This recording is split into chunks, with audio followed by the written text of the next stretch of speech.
oui, vous êtes beaucoup à ne jamais avoir accroché à Digimon. Pas mal sont dérangés par sa similarité avec Pokémon. Mais contrairement à ce que beaucoup pensent, ce n'est pas un plagiat. Et je l'ai déjà expliqué dans la vidéo dédiée à la saison 1 de Digimon Adventure. Beaucoup pensent aussi que Digimon est une série étrange avec un univers complètement barré. Et ça, évidemment, ça dépend des goûts et des couleurs. Et finalement, certains trouvent que Digimon est beaucoup trop compliqué et bordélique. Et franchement, vous avez hyper raison. Si on ne suit pas un tant soit peu la licence, on peut très facilement être perdu. Le truc, c'est que c'était diffusé le matin sur T'es Fou. Enfin, le problème ne vient pas de la chaîne, bien sûr, mais plutôt de notre disponibilité le matin pour ne louper aucun épisode. Chose pas évidente et clairement pas dans nos priorités à cet âge-là. Et c'est pour cette raison que la plupart des chaînes pour enfants diffusaient des séries non à suivre. Ce qui peut expliquer pourquoi Digimon était plus dur à aborder. D'ailleurs, je parlerai pas trop de produits dérivés Digimon dans cette vidéo. Déjà car j'en ai déjà un peu parlé dans le premier Vivera. Et ensuite parce que sinon la vidéo durerait 1h30. T'imagines? Pas le moins du monde. Je dois juste vous rappeler que Digimon, avant d'être une série animée ou même des jeux vidéo, est un virtual pet. Pourquoi ça fait rire tout le monde? Donc les Virtual Pets sont des sortes de Tamagotchi de combat, commercialisés en 1997, quasiment en même temps que les premiers jeux Pokémon vert et rouge, mais là n'est pas le débat. Je dois aussi vous dire que j'apprécie énormément cette licence. Sans être un giga fan, je suis quand même bien calé. Donc il est plus qu'évident que je ne serai pas objectif. Ah ben c'est bien joli ça. Aucun souci, je ne suis jamais objectif. L'intérêt est de partager mon amour pour ces œuvres. J'avoue, tu m'as convaincu. Personnellement, j'avais pas mal de produits dérivés, comme une peluche Greymon et Gatomon, des figurines transformables très stylées, d'autres juste moins stylées, d'autres du McDo, et certains jeux vidéo, comme Digimon World, un jeu fascinant mais terriblement dur et frustrant, où les besoins de notre Digimon se trouvent être la principale difficulté du titre. Puis World Next Order, sur PS4, un remake du jeu qui réglera pas mal de ces problèmes. Ensuite, Rumble Arena 2, un jeu de combat style Smash, mais version naze. Je plaisante qu'à moitié, j'aime beaucoup ce jeu mais il est pas ouf. Et Cyber Sleuth et sa suite, qui sont des RPG dans l'univers de Digimon. J'avais aussi des cartes. Stylé, non? Pas trop, non? Ouais, je sais. Ce qui est marrant, c'est que j'en avais quand même pas mal, et contrairement aux cartes Pokémon, j'étais quasiment le seul de mon école à en avoir. Toujours pas étonnant. Je sais, j'ai dit. Il n'empêche qu'il y a eu une période où la hype Digimon était quand même très forte en France, et on trouvait des pubs à toutes les sauces. Particulièrement à la sauce crémie de luxe. De quoi? Ah mais oui, on comprend pas ça les images. Je suis pas sûr que ce soit ça le problème. On s'en est sorti grâce à nos Digimon. Pars à l'aventure avec ton Happy Meal Digimon. Retrouve les Digimon avec Choco Crispies et Smacks de Kellogg's. Digitop.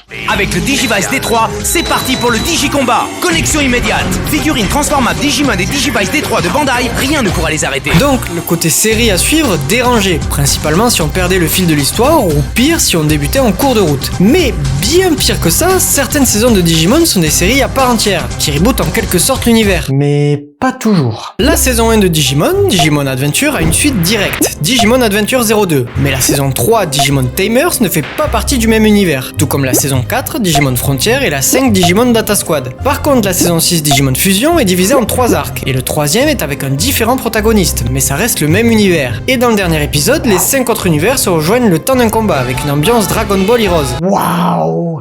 J'ai rien capté. Et c'est pas fini. La saison 7 Digimon Adventure Tree est bien la continuité et donc la saison 3 de Digimon Adventure. La saison 8 Digimon Appmon est encore un nouvel univers. La saison 9 Digimon Adventure qui n'est pas une suite aux premières saisons mais un reboot avec les mêmes personnages. Et pour finir la saison 10 Digimon Ghost Game qui crée aussi un autre univers. Bon, en vrai je déconnais tout à l'heure, c'est pas si compliqué. Oui, ça va. Seulement les films sont canons et mentionnés dans les séries. Du moins celle d'aventure. Alors, Digimon Adventure est un court-métrage qui est sorti juste avant la série et qui est un préquel à celle-ci. Ensuite, un deuxième film Adventure. Je vous éviterai les noms pour peur de les écorcher, qui se passe entre les 2 premières saisons d'Adventure, mais aussi 2 films de la saison 2, un qui se passe en plein milieu et un quelques mois après. Toutefois, en Occident, on n'aura eu que Digimon le film, qui est une compilation du premier court-métrage du film Adventure et qui se conclut avec le premier film d'Adventure 02. Seulement, ils ont brodé l'histoire de telle sorte qu'il y ait une continuité entre les 3 pour en faire un seul plus ou moins cohérent. Et je dois dire que j'aime beaucoup ce film, malgré qu'il soit particulièrement détesté. Effectivement, une personne censure sur Twitter. Mais ça va, ça n'ira pas plus loin vu que vous êtes les 2 seuls à avoir vu le film. Donc ce film est en quelque sorte hors continuité, mais il y a aussi des films hors sujet et on s'en fout, et des films Tamers, Frontier et Data Squad qui ne nous intéressent pas aujourd'hui. Mais il reste encore un film Digimon Adventure, Last Evolution Kizuna, qui est la conclusion de la licence Adventure. Enfin, pas vraiment. Car le 27 octobre 2023 sortira Digimon Adventure 02, The Beginning, qui lui est supposé réellement clore cette histoire. Oh, Même moi je suis épuisé là. Mais la vidéo n'a pas encore commencé, c'est ça? C'est ça. Générique.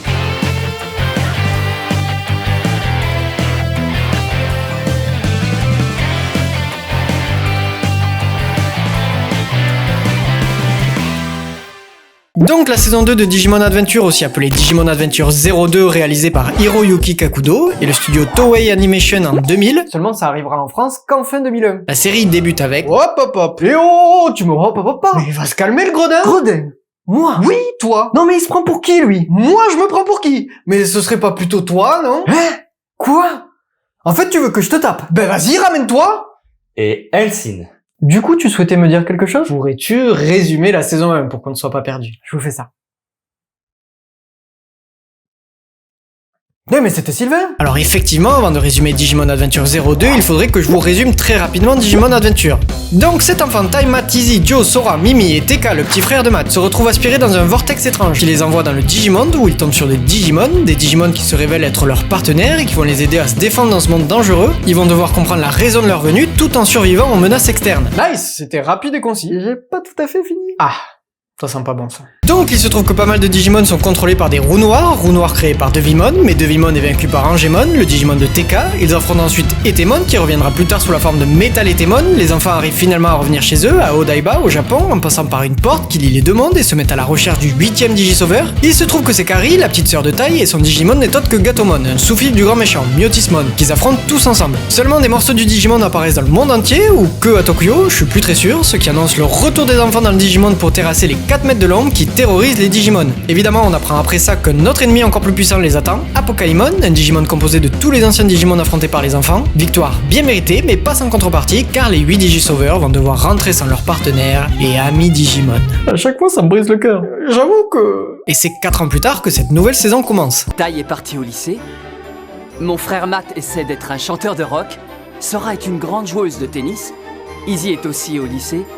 Mimi vit à New York avec ses parents. Et Joe fait des études de médecine. Mais pour Kari et moi, ça ne fait que commencer. On retrouve alors Tekka et Kari qui ont visiblement bien grandi et ont fait la rencontre de nouveaux personnages. Davis, Yolei et Cody, les nouveaux Digisauveurs. Et par un étrange hasard, il se trouve que Davis, Tekka et Kari sont tous les trois dans la même classe. Bonjour, je m'appelle Tekka. Enchanté. Va t'asseoir à côté de la jeune fille qui a un appareil autour du cou.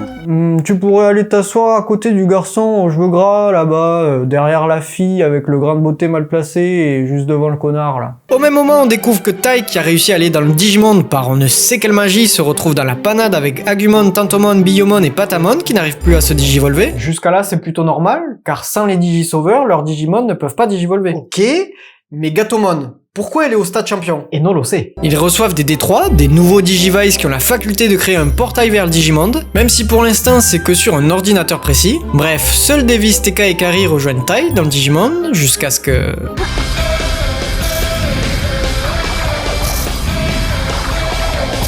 Ok, c'est nouveau ça, puis la musique aussi. D'ailleurs, c'est marrant, il y a la même musique dans Digimon le film. Donc je disais que Tai a trouvé une espèce d'œuf étrange, mais n'arrive pas à le déplacer, et c'est Davis qui y arrivera, ce qui fera apparaître un étrange Digimon. Ce Digimon, c'est Vimon, qui est donc désormais le partenaire de Davis. Vimon est un Digimon ultra cool, avec un design qui pète la classe, un comportement très attachant, mais...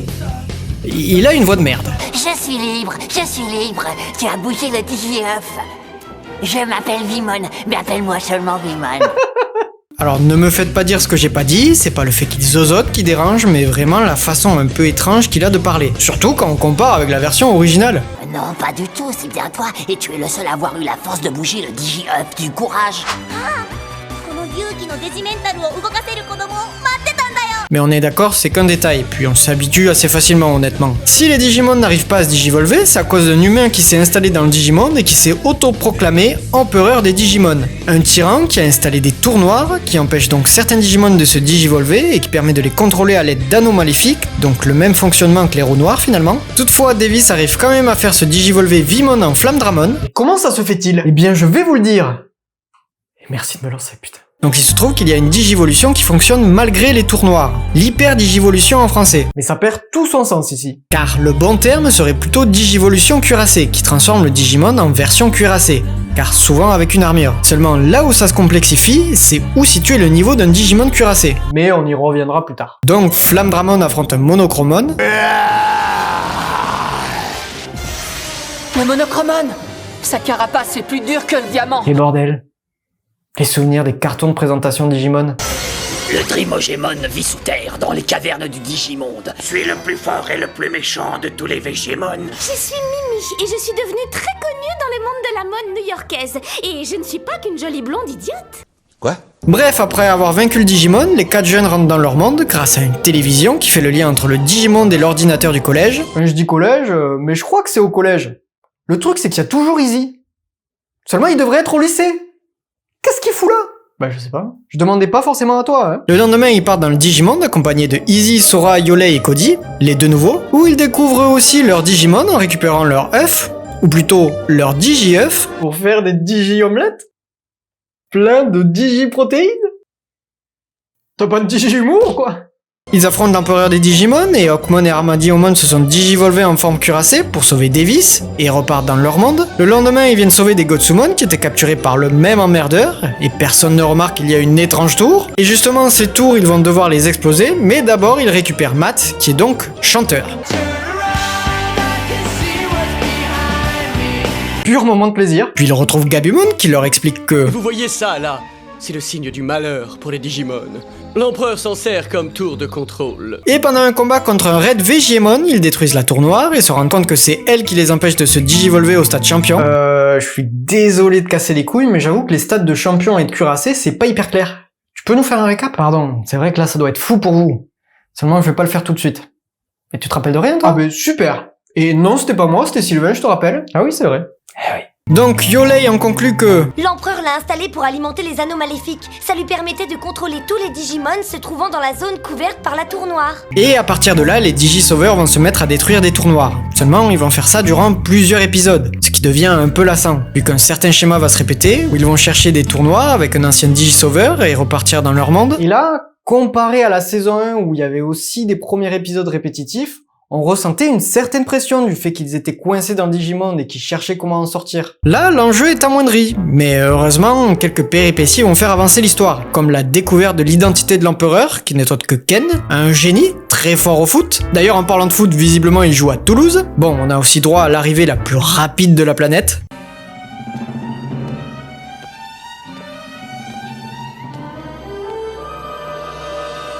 Il prend son temps, en tout cas. On a aussi un épisode où Kari se retrouve coincé dans le Digimonde, et TK et Davis partent à sa recherche, suivis par Tai, qui ne laissera jamais tomber sa petite sœur. Je chiale pas, putain. Donc, un peu d'enjeu, et pareil dans l'épisode où ils se trouvent coincés dans une capsule sous-marine et se font sauver par Cody et Joe. Mais surtout, l'épisode marquant, l'épisode qui se dénote des autres, c'est celui où Kari se fait absorber dans un autre monde. Un monde qui n'est pas le Digimonde, où la couleur et la lumière n'existent pas. Et franchement, cet épisode est vraiment sombre.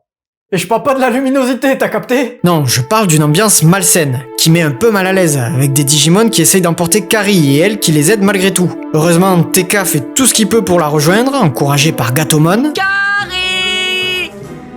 Je crois qu'il est bon à enfermer. Le soutien, finalement. Mais malgré son appui indéfectible, ils arrivent tout de même à rejoindre Kari et affrontent des Digimon étranges. Seulement une fois débarrassés de ces emmerdeurs, les Scubamon que Kari avait sauvés essayent de l'emmener chez eux, pour qu'elle la protège et soit leur reine. Bon, un petit coup de pression de Angewoman et ça dégage.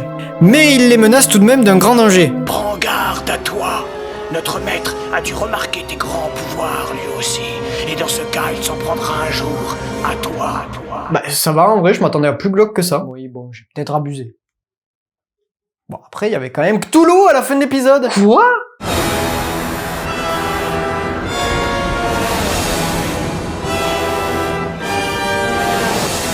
Mais on n'en entendra plus parler. Ah bah c'est dommage. Ouais, encore un acte manqué. T'es le meilleur personnage. Par contre, on reparlera de cet endroit, qui serait possiblement le monde des ténèbres. Bref, revenons à Ken, l'empereur des Digimon, qui, une fois démasqué, se réfugie dans le Digimon, protégé par son armée de Digimon manipulés. Il enverra même l'Agumon de taille contre les Digisauveurs, il se transformera d'abord en Skull Greymon puis le lendemain en Black Metal Greymon. Ils réussissent bien heureusement à récupérer Agumon, même si ça engendrera un petit affrontement entre Davis et TK. On retrouvera aussi Wizardmon dans le monde réel, un ancien ami de Gatomon qui travaillait aussi pour Myotismon, qui met les enfants en garde sur un ennemi plus dangereux et terrifiant que l'Empereur, Boo. Mais de son côté, Ken le survivant crée un Digimon surpuissant, composé de plusieurs Digimon des héros, et certains plus osef. Comme Monochromon. Vous savez même pas qui c'est, je parie. Non mais surtout, comment il a fait ça? Avec quel appareil?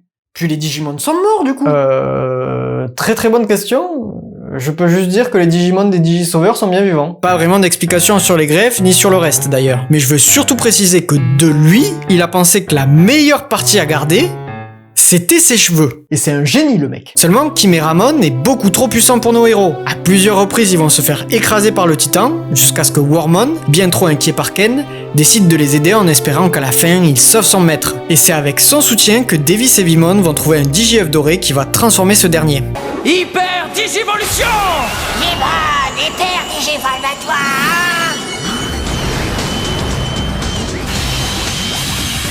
Magnamon! Qu'est-ce que c'est encore que cette voix? Ah, ils se sont bien amusés.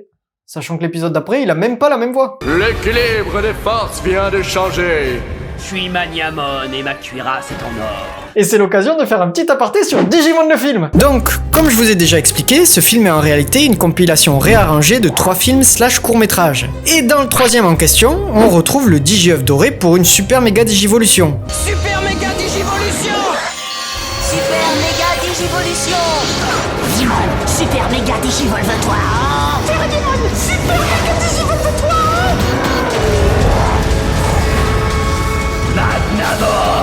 Bon, déjà, on a enfin la bonne prononciation. C'est Magnamon, pas Magnamon, merde. Puis surtout, la scène ne vous rappelle pas un truc? Bref, on ne sait pas vraiment lequel se passe avant, ni même si c'est réellement canon, mais en tout cas, on voit qu'ils ont repris la séquence directement du film. Et c'est tout? Oui, pour ça. Mais on n'en a pas fini avec le film. J'y reviendrai très vite. Mais c'est fouillis tout ça. T'es sûr que tu vas rien oublier? Non. C'est un miracle si tout colle. Donc Magnamon défonce Kiméramon, ce qui annonce la défaite définitive de l'empereur. Il se rend alors compte que tout ça était réel et que ce n'était pas un univers fictif où il pouvait se défouler comme il le voulait. Il part bouleversé en s'excusant auprès des Digisauveurs et tout particulièrement de Wormmon avec qui il a été particulièrement affreux. Et c'est enfin l'occasion de parler plus précisément des personnages. Un bordel. Alors nous avons d'abord Davis. Davis ressemble énormément à Tai, déjà physiquement. Tai lui refile même ses lunettes si c'était pas assez évident, mais aussi dans le caractère très fonceur et têtu qu'on peut retrouver chez le frère de Kari. Il est d'ailleurs fou amoureux de cette dernière et il aura beau essayer de lui plaire, elle ne lui montrera que peu d'affection. Faut dire qu'il est quand même particulièrement vantard, ce qui peut le rendre assez pénible, et pour cette raison il se fait vanner par un peu tout le monde. Oui, je me demande si c'est un garçon chouette comme TK ou nul comme Davis. Hein? On se retrouve encore dans la même classe, c'est formidable. J'en dirais pas autant. Personnellement, je l'aime bien. Je pense qu'il mérite pas d'être autant bisuté. C'est discutable. On a Yolei, qui est la plus âgée du groupe et surtout la plus énergique, ce qui est balèze à côté de Davis, mais ce qui peut être irritant, c'est qu'elle a aucun filtre et tombe amoureuse de tous les mecs qu'elle croise. J'exagère même pas. Mais plus sérieusement, à part quelques fois où elle est vraiment pénible parce qu'elle comprend rien, elle reste plutôt attachante, avec une vraie fascination pour Mimi et un très grand respect pour Sora et Kari. Pareil pour Cody, qui a beau être sage et très intelligent, aura quelques attitudes un peu insupportables, comme quand il ne comprend pas l'attitude de TK, qui est énervé contre Ken, qui est allé chercher Devimon pour son Kiméramon. Il comprend pas quoi? Qu'il soit autant énervé et excessif envers lui. Et c'est Matt qui lui expliquera le traumatisme qu'a vécu TK, quand Devimon et Angemon se sont affrontés la première fois. D'ailleurs, TK a pris beaucoup d'assurance en 3 ans. 3 ans ou 4 ans? Ah, je t'avoue que c'est pas clair. Ça change au cours de la saison. Il est très proche de Kari, ce qui rend hyper jaloux Davis, avec qui il n'est pas particulièrement proche, même à la fin de la série. Et il se rapprochera de Cody une fois que celui-ci comprendra ses excès de colère. Kari, quant à elle... Elle est plutôt discrète, mais pas non plus effacée ou un peu étrange comme elle était dans la saison 1. Elle s'entend plutôt bien avec tout le monde, mais n'est réellement proche que de TK, puis plus tard un peu plus avec Yolei, et admire toujours autant son grand frère. Ce qui est adorable. T'as une petite sœur, toi, c'est ça? 2. Sa particularité, c'est sa gentillesse quasi excessive, mais sans être naïve non plus, ce qui fait qu'elle est appréciée de tout le monde. Littéralement, personne la trouve chiante ou pénible. Il reste finalement Ken, qui à la base est donc un sacré connard, mais qui se réveillera enfin et réalisera l'enfer qu'il a fait vivre aux Digimon. On découvre après ça l'origine story de l'empereur des Digimon. Il avait un grand frère qu'il admirait, mais qui était aussi admiré par tout le monde. Ses parents, les voisins et même le quartier entier, parce qu'il était soi-disant parfait. Un vrai génie apparemment, plus que Ken, mais aussi foncièrement gentil. Mais un jour, ils recevront un Digivice et une embrouille entre les deux frères débutera, les éloignant au passage. Malheureusement, peu de temps après, Sam, le frère de Ken, se fait renverser par une voiture. Chose dont Ken ne s'est jamais remis, se sentant coupable de l'avoir haï dans ses derniers moments. Franchement, passage vraiment touchant et bien ficelé, où on passe rapidement de la haine à l'empathie. Et c'est Davis qui forcera un maximum pour recruter et faire de Ken un membre des Digisauveurs, et même un véritable ami, car une énorme bonté se cache chez Davis. Pour dire, même Kari n'était pas plus emballé que ça à l'idée. Mais au fur et à mesure, il va commencer à les aider pendant que les partenaires Digimon débloquent leur véritable forme champion et non cuirassée. Toujours flou les digivolutions. J'y arrive très vite. Vous vous demandez peut-être pour quelle raison Ken pourrait aider les Digisauveurs maintenant qu'il n'y a plus de menace. Eh bien, tout d'abord, il s'occupe de détruire toutes les tournois restantes, et il en reste un paquet, puis rebâtir ce qu'ils ont pu casser dans le Digimonde. Bien évidemment, quelqu'un vient foutre le sbeul, et c'est cette mystérieuse femme qui vient s'en charger. D'abord en rendant visite à Ken, puis plus tard aux Digisauveurs dans le Digimonde. Elle va commencer par transformer des tournois en Digimon, particulièrement agressifs, et c'est d'ailleurs comme ça qu'on va faire la rencontre de Stingmon, qui viendra à la rescousse de Cody. Stingmon qui n'est autre que la digivolution de Wormmon, le Digimon de Ken. Vous suivez? Seulement cette femme étrange crée un Digimon très puissant à l'aide de 10 tours noirs, un Nokuwamon, un Digimon de niveau ultime, et calmez-vous, je vous expliquerai ça bientôt. On apprend aussi que si Davis a tant confiance en Ken, c'est parce que le Digi-œuf doré qu'il avait trouvé était en fait le symbole de la gentillesse de celui-ci. Ouais. Symbole de la gentillesse, c'est vraiment bidon. Et donc c'est en transformant Vimon en Magdamon qu'il a compris que Ken était une bonne personne, et il va lui rabâcher pendant longtemps, jusqu'à ce qu'enfin, alors qu'ils sont en train de perdre leur affrontement contre Okuwamon, il réalise que Davis est réellement son ami. Alors voilà ce qu'on ressent quand on a un ami. C'est plutôt agréable. Ex-Vimon! Stigmon! Digivole ton ADN, oh! Paildramon, une fusion Digimon. Plus exactement, une digivolution DNA, ou traduit en français... La digivolution de l'ADN. Ils auraient pu dire Digifusion, sérieux. Grave. Donc on va rester sur Digivolution DNA et surtout expliquer les différentes formes des Digimon. Ah ouais, on a failli attendre. Chaque Digimon possède plusieurs niveaux et rien que là ça peut porter confusion car les termes diffèrent légèrement en VO et en VF. On va utiliser l'appellation française vu que c'est celle-ci qui est utilisée ici. Donc il existe 6 stades d'évolution chez les Digimon, voire 7 en comptant les Digitama. Tout d'abord bébé, puis entraînement, disciple, champion, ultime et finalement méga. Seulement, à la différence des Pokémon, les Digimon peuvent régresser et se retrouver dans un stade inférieur s'ils dépensent trop d'énergie. En temps normal, un Digimon met des années à passer d'un stade à un autre. Mais avec l'aide des Digisauveurs et de leur Digivice, ils peuvent temporairement se digivolver au stade supérieur, voire même au stade méga, ce qui leur fera dépenser énormément d'énergie et du coup redescendre au niveau entraînement. Alors, ça c'est plus ou moins le système de base. Seulement dans cette saison s'est rajouté 2 nouveautés, les Digivolutions cuirassées et DNA. La première consiste à transformer le Digimon en forme cuirassée grâce à un Digi-œuf, mais ils ne sont en réalité qu'au stade champion, à l'exception de Magnamon qui est au stade méga. Quant aux Digivolutions DNA, 2 Digimon s'unissent pour en créer un bien plus fort. Pour le coup, Paildramon est niveau ultime, mais Omnimon ou Omegamon en VO est niveau méga. Pourtant il est bien plus fort qu'un Wargreymon, donc on considère qu'une Digivolution DNA augmente énormément la puissance malgré son stade. C'est effectivement un sacré foutoir et je comprends que t'as esquivé la question au maximum. En plus, ça a permis de relier avec le film et Omnimon. Car après le combat contre Okuwamon que Paildramon remporte, bien sûr, Izzy expliquera aux Digisauveurs, du moins aux nouveaux, ce qu'est la Digivolution DNA, en citant Omnimon. C'est comme ça que Metal Garurumon et Wargreymon ont digivolvé leur ADN pour devenir Omnimon. Oui, j'ai même vu ça sur internet. Et qu'est-ce qu'elle raconte celle-là? Et bien la vérité. Dans le film, on peut effectivement voir Yolei devant son ordinateur envoyer de la force à Taillemat. Bon, chelou qu'elle se soit pas rappelé ce qu'était un Digimon au début de la série, et entre ça et l'attaque de Myotismon 4 ans plus tôt. Mais ça lie bien les événements du film à la série. D'ailleurs, Willy s'est même cité. Et les musiques utilisées dans la version française et américaine, car comme souvent avant d'arriver chez nous ça passe d'abord par les USA et Fox Kids, ont été retravaillées. Décharge électrique.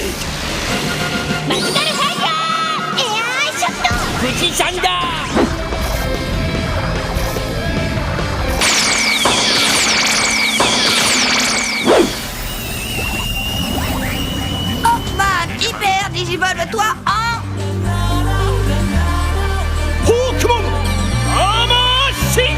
Et du coup on a des choses assez horribles comme ça. On est 2 et lui, il est tout seul. À nous deux, on va l'écraser. Qui n'ont rien à voir en VO.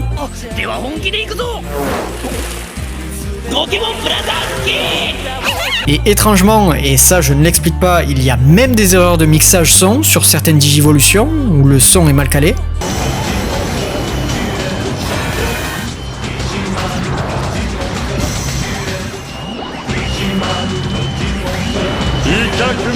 Digimon de toi. Bref, c'est pas nouveau que l'Amérique gâche certaines œuvres à cause de modifications et censure abusive. Vous commencez à être habitué maintenant? Donc on reprend, les enfants découvrent que la fameuse femme est en fait un Digimon, Harukenimon pour être exact, et elle est accompagnée de Mumimon, un autre Digimon ultime. Assez stupide, mais toujours là pour la défendre. Oui. Parce qu'il est amoureux d'elle. Ne posez pas de questions, je n'ai aucune réponse. Excuse-moi, je voulais être romantique pour une fois. Je savais que tu changerais d'avis tellement, mais j'ai... Si elle utilise 100 tours noirs, de combien de cheveux va-t-elle avoir besoin?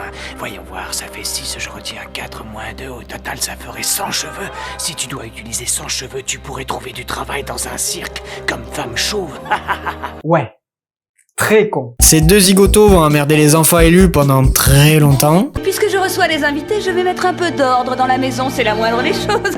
Notre plan était très simple, construire un maximum de tours noirs et détruire l'équilibre du Digimon d'une bonne fois pour toutes. Vous avez un problème avec ça? Poursuivez-moi en justice. Eh ben ce sera fait.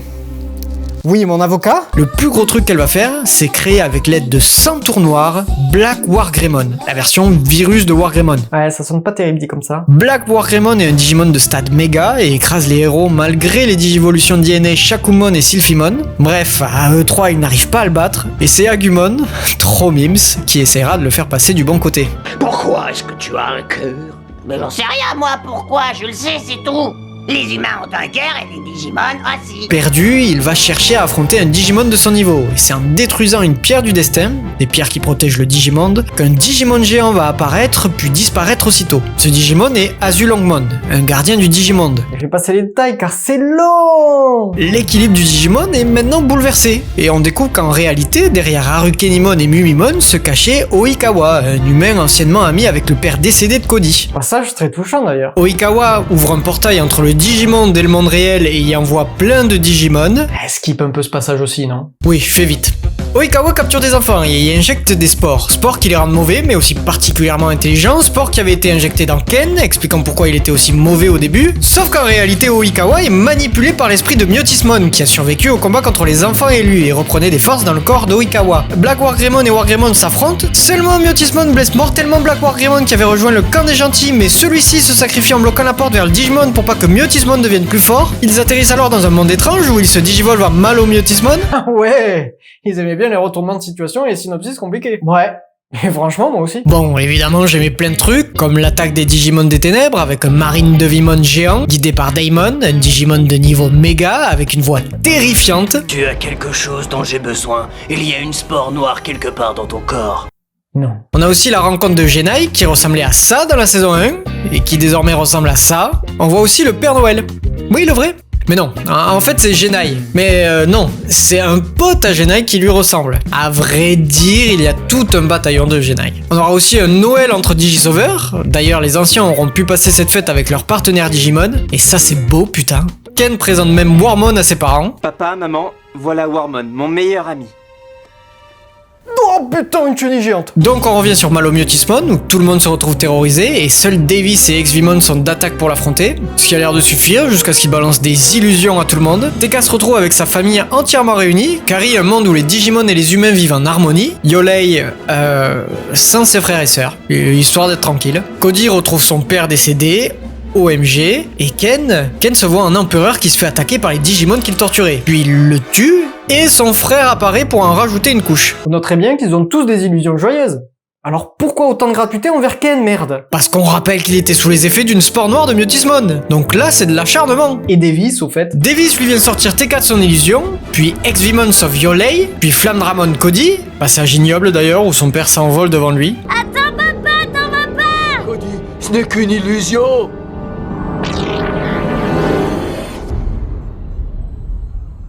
Oh non, mais c'est pas vrai! Il est encore parti! Mais c'est Skos tranquille, putain! Raydramon récupère Kari et toute l'équipe sauf Ken. On comprend que Davis était le seul à ne pas être épris de cette illusion et a donc ramené tout le monde en continuant à se battre contre Myotismon. Vous vous dites peut-être qu'il y a un truc étrange là.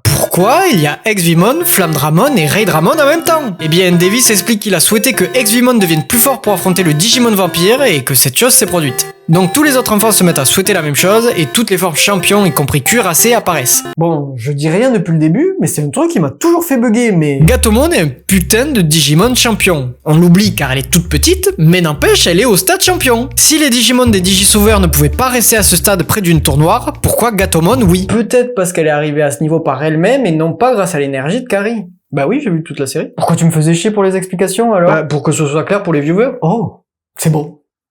Mais tu peux continuer à être l'idiot du groupe. Dieu merci. Bon, effectivement, ça peut justifier ça. Mais plusieurs fois, ça rend la chose étrange. Comme là, quand ils se multiplient. Patamon a une version champion, Angemon. La version cuirassée, Pegasusmon. La version ultime, Magna Angemon. Donc, logiquement, Gatomon devrait avoir une version qui reste Gatomon, au stade champion, donc Angewomon, ultime, et Nefertimon, version champion cuirassé. Je pinaille, hein, c'est pas important. Mais vous aimez bien quand je pinaille, non? Non. Sérieux? D'ailleurs, quelle est l'utilité pour Gatomon de se transformer en cuirassé, vu que niveau puissance, elle n'y gagne rien? Bon, si ce n'est le côté pratique de pouvoir voler et transporter Kari, en plein combat, ça n'apporte rien de plus. Mais bref, si je devais pinailler un peu plus, je demanderais aussi pourquoi il n'y a pas Magnamon, même si c'est sûrement parce qu'il aurait juste écrasé Malomyotismon, vu qu'il est extrêmement puissant. Sachant qu'après ça, toutes les digivolutions DNA se rajoutent à l'équipe, dont l'évolution méga de Pale Dramon, Imperial Dramon Dragon Mode, et Fighter Mode, qui est normalement plus puissante encore. On a découvert ces formes-là plus tôt dans l'histoire, mais bon. Finalement, Malomyotismon, qui est en train de se faire exploser, réussit à s'enfuir de cette drôle de réalité et atterrit dans le monde digital, où il retrouve ses pouvoirs, et même plus en absorbant les spores noirs. Galère pour les Digisauveurs et leurs Digimon qui se retrouvent à leur véritable nombre et qui se font littéralement exploser. Là, ça pue du cul pour être honnête. Chaque Digimon est à son max. Je vois pas comment ils vont faire pour s'en sortir. Du côté du monde réel, on retrouve les anciens Digisauveurs qui essayent de rejoindre les nouveaux pour les aider, accompagnés de leurs parents, ce qui donne un côté critique à la situation. Il y a une vraie pression, une ambiance pesante qui marche vraiment bien. Tai et ses amis arrivent à rejoindre la team, mais pas tout seul, avec tous les Digisauveurs de la planète. Et avec leurs Digimon qui balancent de l'énergie à Imperial Dramon, Shakumon et Sylphimon qui affaiblissent bien l'antagoniste. Toutefois, les enfants qui avaient été affectés par les spores noirs dépriment d'être banals à côté des enfants élus et de ne pas avoir de Digimon. Mais Davis, Tekka et Ken les remotivent. Mais vous avez vos espoirs, et vous avez tous des projets. Oh non, on n'en a plus. C'est vrai, on nous les a enlevés. Mais je n'ai jamais entendu des jeunes enfants aussi négatifs que vous. On ne vous enlève pas vos rêves, c'est vous qui les abandonnez. Alors ? Davis parle du fait qu'il rêve d'ouvrir un restaurant de pâtes, ce qui redonne de l'espoir aux jeunes. Pourquoi pas? Il se décide enfin à entrer dans le Digimonde où ils récupèrent tous un Digivice ainsi qu'évidemment leur partenaire Digimon. Et c'est l'occasion d'achever le méchant qui a été affaibli par les rêves des enfants et qui se fait détruire par une attaque surpuissante de Imperial Dramon. Mais c'est pas fini. Je vous passe le sacrifice émouvant d'Oikawa qui sauve le Digimon qui était en train de mourir. Et on a un bond dans le futur, 25 ans plus tard. C'était Tekka qui nous racontait l'histoire. Lui qui est devenu écrivain et qui nous explique que désormais les Digimon vivent en harmonie avec les humains. Donc, comme dans l'illusion de Kari, si vous avez bien suivi, il part avec son fils dans le Digimonde pour retrouver les anciens Digisauveurs. Tous ces changements qui ont amené ce contact avec le Digimonde ont laissé une chose intacte, notre amitié. On se rassemble tous à chaque occasion possible, et ce sont des instants de pur bonheur. Tai et Agumon sont devenus des diplomates qui maintiennent les relations entre les deux mondes. Mat et Gabumon des astronautes. Oui, aucune vanne, tout est dit. Sora est styliste, Izzy chercheur, Joe médecin de Digimon, ou vétérinaire, je sais pas. Mimi a une émission de cuisine, aucun commentaire. Kari est enseignante, Yolei est mère au foyer avec Ken, qui est flic, Cody est avocat, et pour finir, Davis a une chaîne de restaurants mondiale de pâtes. Il a finalement la fin qu'il mérite. On a un plan sur la future génération, qui ressemble trait pour trait à leurs parents d'ailleurs. Et fin de Digimon Adventure. Une conclusion parfaite pour ces 2 saisons magnifiques. Et les suites que je vous ai parlé plus tôt ne gâchent pas cette fin pour autant. Particulièrement le film Last Evolution Kizuna, qui est une belle métaphore sur la mélancolie et le trop plein de nostalgie. Oui, je l'ai pris de plein fouet. Et j'ai peut-être lâché une larme. Ou 137. Bref, j'ai adoré revoir cette série. Mais ça, je l'ai dit dès le début. Je suis trop fan pour être objectif. Pourtant, certains trucs m'ont dérangé. Et particulièrement la VF. What? Qu'est-ce qu'il raconte? Ça m'étonne de lui. Quoi? Tout le monde s'en fout? Oh. Alors, vous méprenez pas, le casting est excellent. On a encore les Goths, Donald Renew, qui joue la taille, mais aussi Wormmon, Sam Ishijuji, le frère de Ken, et même Agumon, sur un épisode. Tu dois te digivolver. Et Alexis Thomasian, qui fait Matt, Gomamon, Ikakumon et évidemment Zudomon.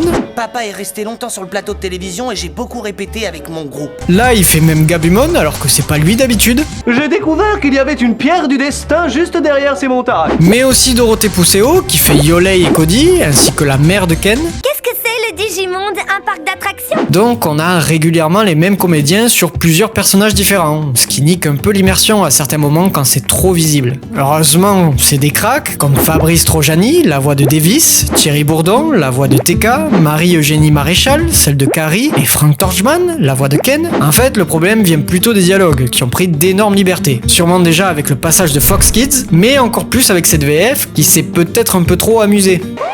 C'est du beau travail! Ouais. Alors j'avoue, comme ça c'est drôle, mais la plupart du temps ça rend la série un peu débile. Hein. Tenez, par exemple, même si Michel Lituac fait un super taf sur Gatomon et que sa voix est géniale, les dialogues qu'ils lui ont foutus, c'est n'importe quoi. Rome n'a pas été bâtie en un jour, il faut du temps pour se faire belle. Marie, jolie quand elle danse. C'est normal, c'est moi qui lui ai appris tout ce qu'elle sait. Mais vous vous dites peut-être que j'exagère et que la VO est presque similaire, donc voilà quelques comparaisons. Je crois qu'il est bon à enfermer. Pourquoi il fabrique des antennes de télévision qui ressemblent à des oreilles de lapin? Je trouve ça ridicule. Si tu veux faire partie des Digisauveurs, tu devrais moins penser à tes cheveux et plus à l'équipe. D'accord. Et maintenant, on va sauver Agumon. Mais où est passée Yolei? C'est vrai ça? Où elle est?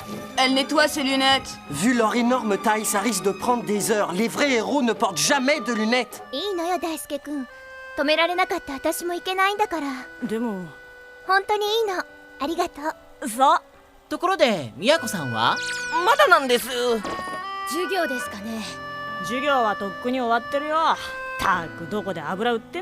Ouais, vous voyez, il y a vraiment deux séries distinctes. Bon, après, j'avoue, il y a de très bonnes vannes. Ils vont tout droit dans le tourbillon noir.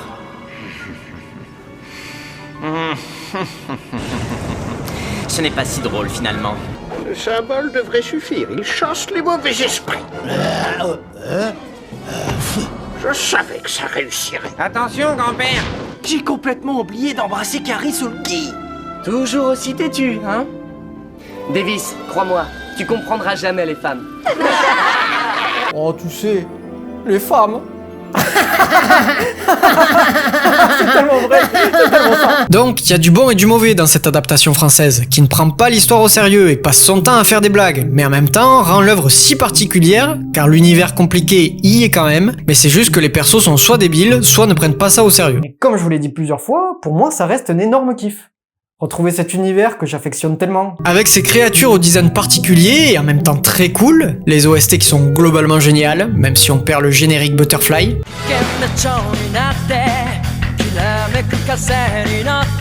Et celui des Digivolutions, Braveheart.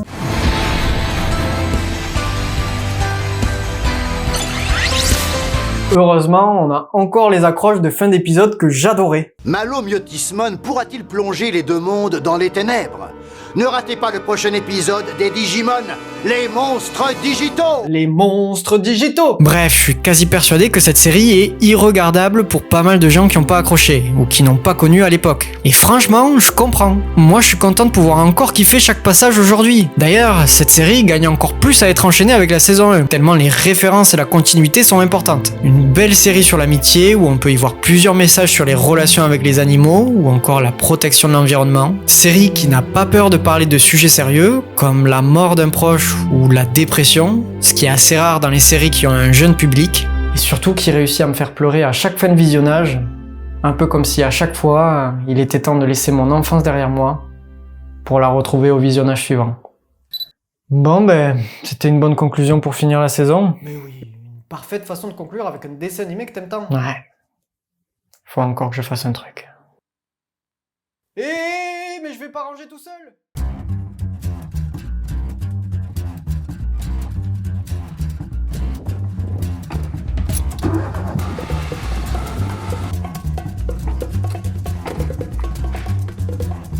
Toi.